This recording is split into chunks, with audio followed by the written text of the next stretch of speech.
ভারত থেকে গাড়ি কিনতে তোড়জোড়। ছাত্র জনতার আন্দোলনের সময় তছনছ হয়ে যায় পুলিশের অবকাঠামো, আগুন ভাঙচুরে বিকল হয় হাজারো যানবাহন। বর্তমানে নতুন বাংলাদেশে ভেঙে পড়া পুলিশ বাহিনীকে ঢেলে সাজাতে নানা রকম উদ্যোগ নেওয়া হলেও আশানুরূপ ফল আসেনি। যানবাহনের অভাবে অপারেশনে যেতে পারছে না পুলিশ। ফলে নতুন গাড়ি কেনার উদ্যোগ নিয়েছে স্বরাষ্ট্র মন্ত্রণালয়। এতে বাজেট ধরা হয়েছে 150 কোটি টাকা। সরকারি কিন্তু একটা ক্ষয়ক্ষতি। এই যে যুদ্ধ বলেন বা অভ্যুত্থান বলেন, এটা কিন্তু সরকারি ক্ষতি। জাতীয় সম্পদ নষ্ট হয় এবং সেটা পরে সরকারকেই সেই ভর্তুকি দিতে হয় পরবর্তী সরকারকে। তবে পরবর্তী সরকার যে তার নিজস্ব পকেট থেকে দেয় তা কিন্তু না।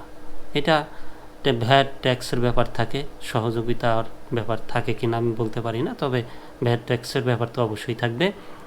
সাধারণ মানুষের কাছ থেকে একটু একটু করে নিয়েই কিন্তু পরে সেই ঘাটতিটা পূরণ করতে হয়।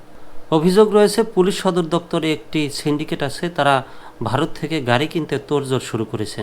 বিশেষ করে দেশীয় কোম্পানি মোটরসাইকেল না কিনে ভারত থেকেই কিনতে চাচ্ছে তারা।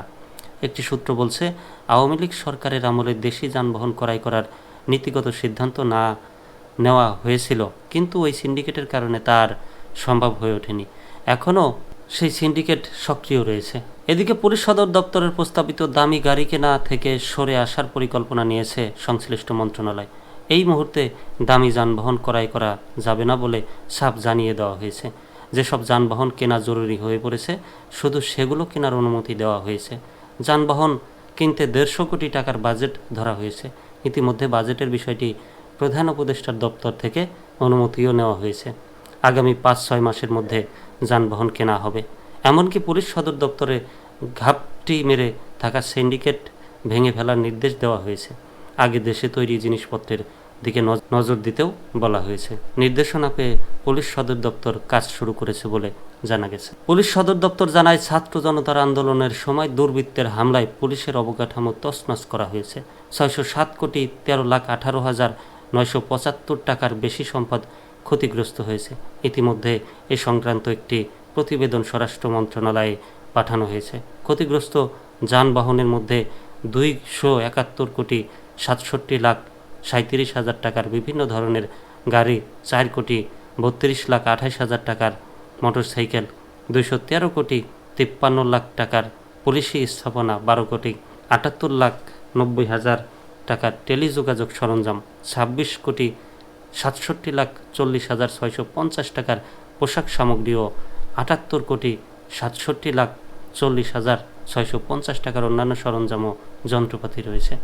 তার মধ্যে 58টি থানায় আগুন দেওয়া হয়েছে, ভাঙচুর করা হয়েছে 56টি। 26টি ফাঁড়িতে আগুন ও 2টি ফাঁড়ি ভাঙচুর করা হয়েছে। 2টি তদন্ত কেন্দ্রে আগুনের পাশাপাশি 12টি কেন্দ্র ভাঙচুর করা হয়েছে।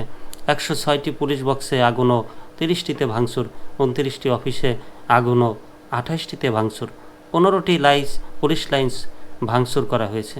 224টি স্থাপনায় আগুন দেওয়া হয়েছে ও 236টি স্থাপনা ভাঙচুর করা হয়েছে। 300টি যানবাহনে ভূস্মীভূত করা হয়েছে। ভাঙচুর করা হয়েছে 548টি। তার মধ্যে রয়েছে 13টি জিপ, 173টি ডাবল কেবিন পিকআপ, 56টি সিঙ্গেল কেবিন পিকআপ, 12টি পেট্রোল লকার, 12টি মাইক্রোবাস, 2টি অ্যাম্বুলেন্স ও 3 ও 5 টনের 12টি ট্রাক, 2টি বাস, 2টি প্রিজন ভ্যান, 2টি রেকার, 4টি এপিসি, 1টি জল কামান ও 2টি ক্রাইম সিন ম্যানেজমেন্ট ভ্যান।